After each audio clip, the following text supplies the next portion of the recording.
Listen, I've spent the last 6 years being invisible. And honestly, I liked it that way. In the world of high-end hotels, people tell their deepest secrets to the woman holding the mop. They don't think a janitor can understand their business deals or their affairs.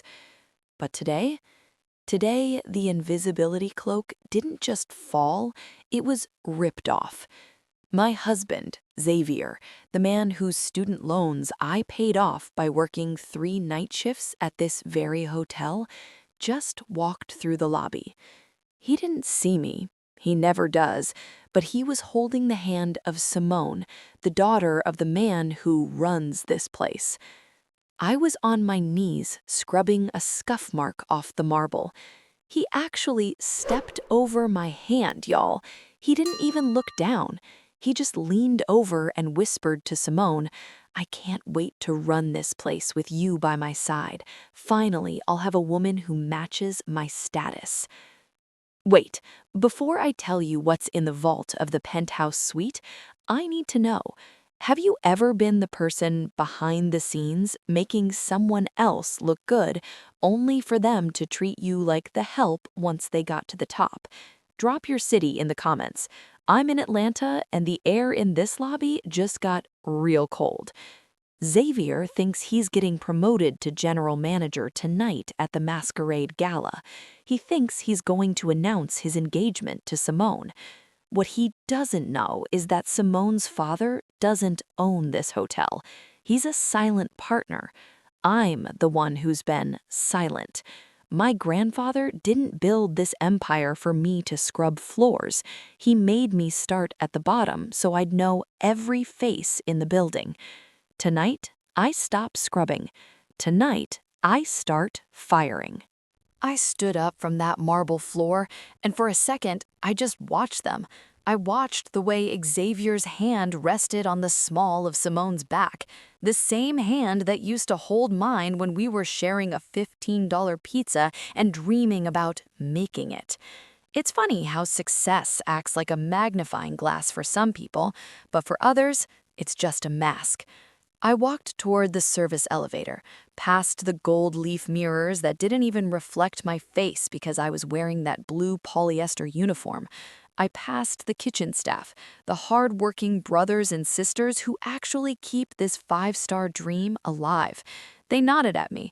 They called me Naya.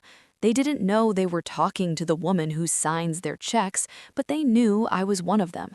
I made my way to the penthouse, the owner's suite.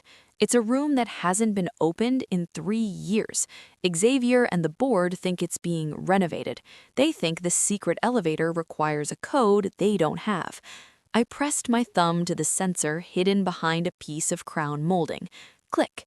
The doors opened to a world Xavier only sees in magazines. Italian leather, floor-to-ceiling glass overlooking the ATL skyline, and a vault that contains more than just money. It contains the original deeds.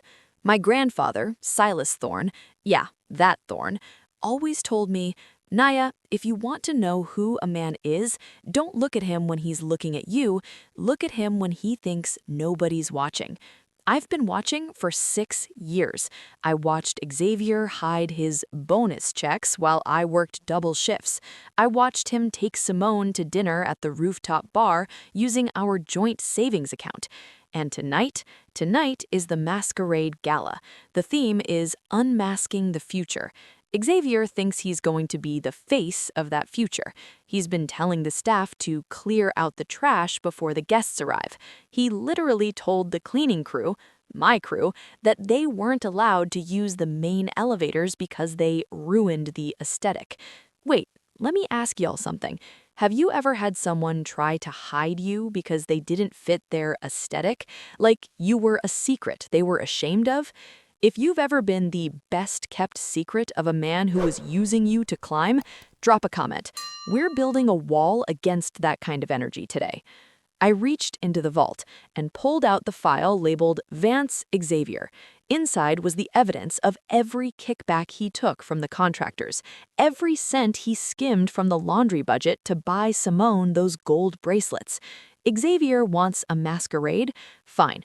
I'm going to give him one he'll never forget. He thinks I'm downstairs emptying the trash. He doesn't realize I'm upstairs preparing the pink slips. The gala starts at 8 p.m. I have 2 hours to stop being Naya the janitor and start being Naya Thorne, chairperson of the board. I hope he wore his best suit because it's the last thing he's ever going to buy on my dime. The ballroom was a sea of gold and silver. Music was playing, some fancy violin version of a song that usually sounds better in a club. Everyone was wearing masks, lace, feathers, diamonds, all hiding the same greedy expressions. I stood at the top of the grand staircase. I wasn't Nia anymore. The emerald green silk hugged my curves like it was made for me, because it was. My hair was down, a dark river of silk against the green. I wore the black lace mask, but my eyes were wide open. I saw Xavier. He was standing on the stage with Simone and her father, Mr. Sterling. Sterling was at the mic, puffing his chest out. "Tonight," Sterling announced, his voice booming over the speakers, "we announce a new era for the Sterling-Thorne partnership. And to lead us, I am appointing a man who understands excellence, Xavier Vance." Xavier stepped forward. He looked so smug, y'all. He took the mic, and I swear his ego was filling the whole room. "Thank you," he said. "I've worked hard to clean up this institution. I've removed the dead weight. I've ensured that only the best remain." I didn't wait for him to finish. I started walking down those stairs. Click, click, click. My heels hit the marble like a judge's gavel. The room started to go quiet. People started whispering. "Who is that? Is that the owner?" I reached the front of the stage just as Xavier was leaning in to kiss Simone's hand. I didn't say a word. I just reached up and pulled off my mask. Listen, I've seen things in the ICU. I've seen people see ghosts, but I have never seen a man turn that shade of gray. Xavier's hand started shaking so hard he dropped the microphone. It hit the floor with a loud thud that echoed through the speakers. "Nia?" he whispered. The mic picked it up. The whole room heard it. Simone looked at me, then at him. "Xavier, who is this? Is this one of the staff?" I stepped onto the stage. I didn't look at her. I looked at the man who stepped over my hand 4 hours ago. "Mr. Sterling," I said, my voice steady as a rock, "I believe there's been a misunderstanding. You don't have the authority to appoint a general manager because you don't own 51% of this hotel. I do." I pulled the deed from my clutch and laid it on the podium. "Xavier," I said, leaning into the mic, "you said you wanted a woman who matched your status. Well, I just checked your bank account, and currently your status is unemployed." The silence was so heavy you could have cut it with a knife. Xavier, tried to grab my arm. "Nia, baby, wait, let's talk in private." "There is no private anymore, Xavier. You made our business public the moment you used my grandfather's money to buy your mistress's engagement ring. Security, please escort the dead weight out of my building." The gala didn't just end, it imploded. While the guests were still whispering behind their silk fans, I was already walking toward the executive boardroom on the 24th floor. I didn't look back to see Xavier being escorted through the service entrance, the same one he told the staff to stay hidden in. I pushed open the double oak doors. The board members were already there, looking like they'd seen a ghost. Mr. Sterling was at the head of the table, his face the color of a ripe tomato, frantically typing on his phone. "This is an outrage," Sterling barked as soon as I sat down. "Nia, or whoever you are, you can't just walk in here and disrupt a legal appointment. I've run this hotel for a decade while you were, playing dress-up as a janitor?" I laid my grandmother's old leather-bound ledger on the table. It was heavy, the sound of it hitting the wood like a clap of thunder. I wasn't playing dress-up, Sterling, I said. I leaned back, crossing my legs. I was auditing, while you were busy taking consultation fees from the laundry contractors, and while Xavier was skimming from the maintenance fund to pay for his penthouse downtown, I was the one fixing the leaks, literally and figuratively. I looked at the other board members. Most of them were looking at their shoes. They knew. They'd been taking their little pieces of the pie, thinking the Thorn heir was just a myth or some spoiled girl living in Paris. Xavier Vance isn't just fired, he's being investigated. I've already sent the digital trail of his bonus transfers to the district attorney. And as for you, Mr. Sterling, you have 24 hours to resign or I'll release the footage from the fourth floor supply closet. You remember the one where you and the head of the catering firm were discussing how to under-invoice the gala. Sterling's face went from red to a sickly white. He looked at the ledger. He knew my grandfather kept better records than the IRS. "You're destroying the reputation of this hotel," Sterling hissed. "No," I said, "I'm cleaning it. And as any good janitor knows, sometimes you have to use a little bleach to get the stains out." Wait, let me ask y'all, have you ever worked for a boss who was doing dirt while they were yelling at you about your performance? If you've ever had to hold a secret that could blow the whole building up, drop a zip in the comments. We're telling the truth today. I walked out of that room and headed straight to the staff break room. I didn't care about the gala guests anymore. I cared about the people who actually work. The cleaning crew was there, sitting around the small TV watching the grainy footage of the gala that had already leaked to the local news. When I walked in, still in that $10,000 green gown, the room went dead silent. Old Mr. Banks, who's been buffing these floors since 1995, stood up slowly. "Nia, is that really you?"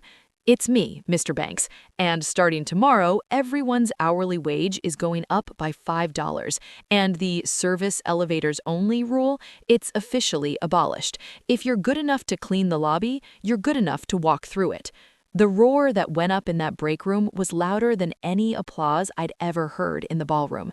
That was the moment I knew I hadn't just taken back a building, I'd taken back my family's soul. Xavier didn't go quietly. Of course not. A man like that thinks he can talk his way out of a burning building while holding the matches. By the time I got to the penthouse apartment, the one I paid the down payment on, he was in the middle of a frantic pack. Clothes were thrown everywhere, expensive Italian shoes, silk shirts I'd bought him for his birthday, and a half-empty bottle of bourbon sat on the marble island. He didn't hear me come in. He was on the phone, screaming at someone. "I don't care about the accounts. Just get the car ready. Simone. Simone, answer me." She'd blocked him. I could tell by the way he threw the phone against the wall. "She's not coming, Xavier," I said from the doorway. He spun around. He looked pathetic. His tuxedo jacket was off. His white shirt was stained with sweat and booze. "Naya, baby, you're here. Good. Listen, this is all a big misunderstanding. Sterling, he set me up. He told me if I didn't go along with the engagement, he'd fire me. I did it for us, to protect our future." "Our future?" I walked into the room, stepping over a $2,000 leather jacket. "Xavier, I've been the one cleaning your office for 6 months. I heard you tell Simone that I was dead weight. I heard you call our marriage a necessary stepping stone. You didn't do it for us. You did it for the version of yourself you saw in the mirror, the one that didn't exist." I reached into my bag and pulled out a small velvet box. I'd found it in his desk earlier that day. It was the engagement ring for Simone. "This is a beautiful diamond," I said, holding it up to the light. 3 carats, VVS1, D color. I recognized it immediately. It's the one from the Thorn family collection, the one that went missing from the vault 2 months ago. His face went gray. "Naya, I was going to put it back. I just needed to show her father I had the resources." "You stole from my family to buy a wife," I said. I tucked the box into my pocket. "That's grand larceny, Xavier. The police are downstairs. Not for the skimming, for the theft of the Thorn heirloom." "You wouldn't," he whispered. After everything, after 10 years, 10 years ago, I loved a man who wanted to build something, but that man died the second he decided that people were just tools to be used and discarded. You wanted to be at the top, Xavier. Well, you're about to be at the very bottom of the Fulton County Jail. I walked past the security guards I'd hired, my own men, and told them to change the locks the second he was in handcuffs. And his clothes? The guard asked. Donate them, I said. Except the suit he's wearing. He's going to need it for the mugshot. I felt a weight lift off my shoulders as I stepped into the elevator. For years, I'd been holding on to a version of him that didn't exist. Now, the only thing I was holding on to was the keys to my own kingdom. By Wednesday morning, the Thorn Hotel wasn't just a business, it was a trending topic. Listen, you haven't lived until you've seen a man's entire reputation dissolve in the time it takes to refresh a Twitter feed. The video of the gala, the one where Xavier dropped the mic and I unmasked, had gone global. People were calling it the janitor's justice. But the scandal went deeper than a messy breakup. My PR team, a group of brilliant black women who move faster than light, didn't just play defense. We played chess. We released the receipts. I was sitting in my new office, not the one Sterling used, but the sun-drenched corner suite that used to be my grandfather's, watching the news. Xavier's face was splashed across every local station. They weren't talking about his visionary leadership anymore. They were talking about the Thorn heirlooms theft. Simone's father, Mr. Sterling, tried to go on a local news circuit to clear his name. He stood there in his silk tie, looking like a kicked puppy, claiming he was misled by a charismatic young man. I had no idea Xavier Vance was misappropriating funds, Sterling told the cameras. I am a victim of his deception as much as Nia Thorne is. I laughed so hard I nearly spilled my coffee. I picked up my phone and made one call to the hotel's IT director. Leak the elevator audio from last Tuesday, the one where Sterling tells Xavier to hide the invoice for the new marble. 10 minutes later, Sterling's victim narrative was dead in the water. The audio was everywhere. You could hear him clear as day telling Xavier, "The invoice is a ghost, she'll never know. Just make sure the books look clean enough for a blind man to read." The comments on the live stream were ruthless. "Not the ghost coming back to haunt you," one person wrote. Another said he really thought a black woman wouldn't have the backup plan for the backup plan. Newbie mistake. But while the world was watching the fireworks, I was looking at the human cost. I walked down to the lobby. The atmosphere had shifted. The tension was gone. The bellhops were standing taller. The front desk staff were smiling. Really smiling, not that corporate mandated grin. I saw Simone. She was trying to sneak out of the side entrance, her head down, oversized sunglasses hiding her face. She looked small. Without the Sterling name and the stolen Thorn diamonds, she was just a girl who had bet on the wrong horse. I didn't stop her. I didn't need to say anything.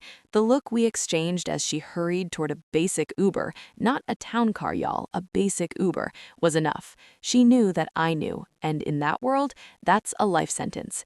Xavier's lawyer called my office an hour later. He sounded exhausted. "Mrs. Thorne, my client is willing to sign over his remaining personal assets in exchange for you dropping the criminal charges regarding the ring." I looked at the framed photo of my grandfather on my desk.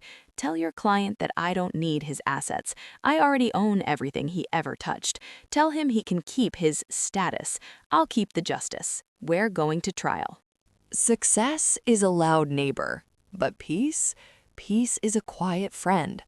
A week after the great unmasking, I did something nobody expected. I put on my old navy blue uniform. I grabbed my mop, and at 2 a.m., when the lobby was empty and the city of Atlanta was just aglow in the distance, I started to work. I wasn't doing it because I had to. I was doing it to remember. Every stroke of the mop felt like I was wiping away the residue of Xavier's lies. Every scuff mark I removed felt like I was healing a piece of my grandfather's legacy that those men had tried to tarnish.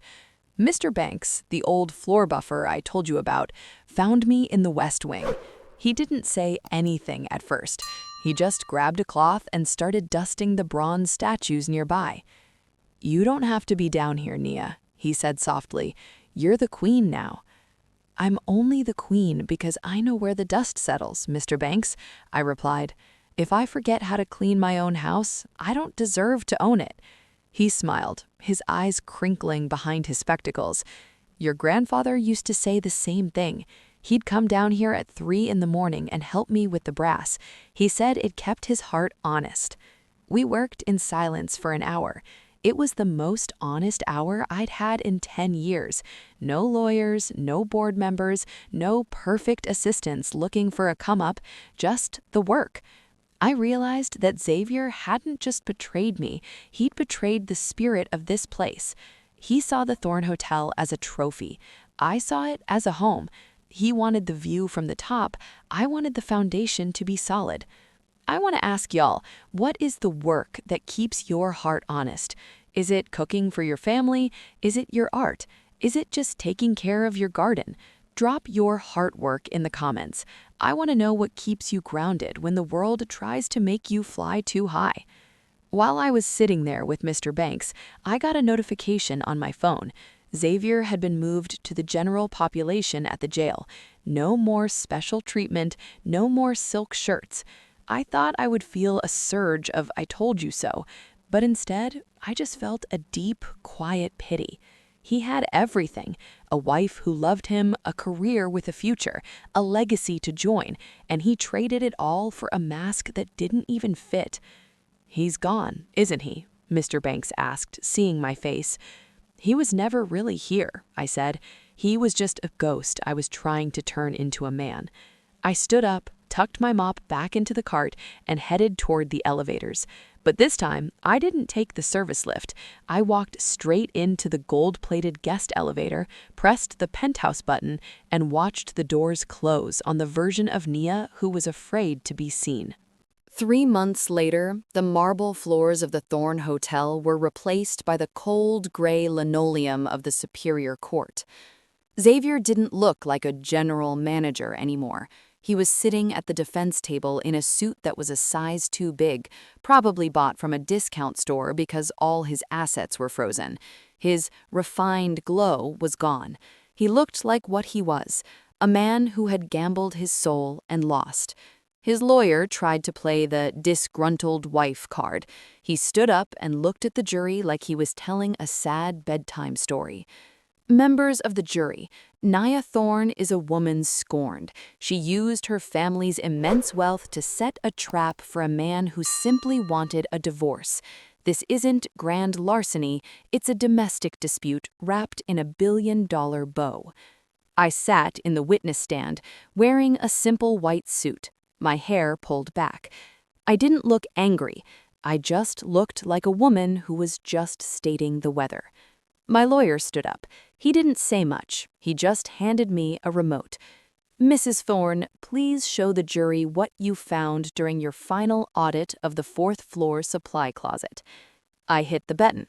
The screen in the courtroom lit up with the grainy, high-contrast footage from the hidden camera. It wasn't just Sterling and Xavier talking about invoices.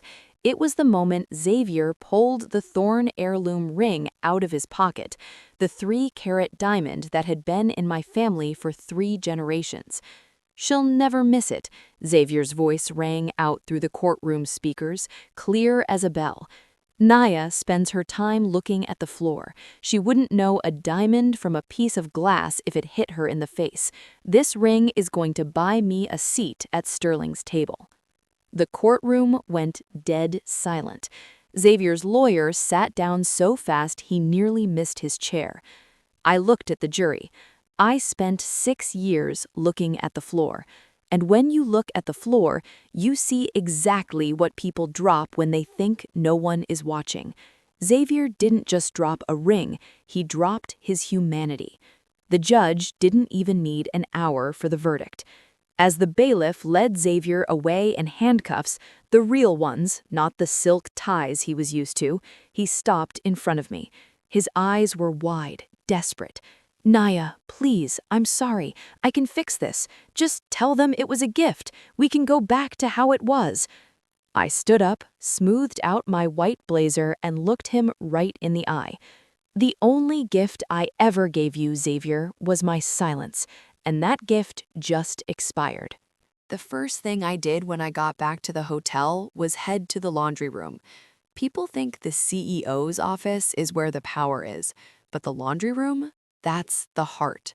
It's hot, it's loud, and it's where the real transformation happens. Everything dirty comes in, and everything clean goes out. I sat on a stack of fresh white towels and just breathed. For the first time in 10 years, I didn't feel like I was waiting for the other shoe to drop.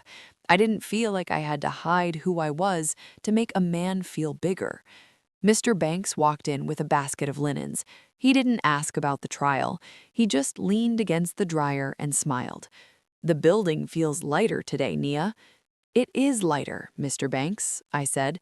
"We got rid of the rot." I realized then that I'd been acting as a janitor for my marriage long before I ever put on the uniform. I'd been scrubbing away Xavier's red flags, mopping up his excuses, and trying to polish a man that was made of cheap lead. I looked at the staff around me. We had a new health plan. We had a scholarship fund for their kids. We had a profit-sharing model that meant if the Thorn Hotel won, everyone won. "What's next?" Mr. Banks asked. "Next?" I stood up. "Next, we expand. There's a hotel in Chicago that's being run into the ground by a man who thinks his staff are invisible. I think it's time they had a visit from a professional."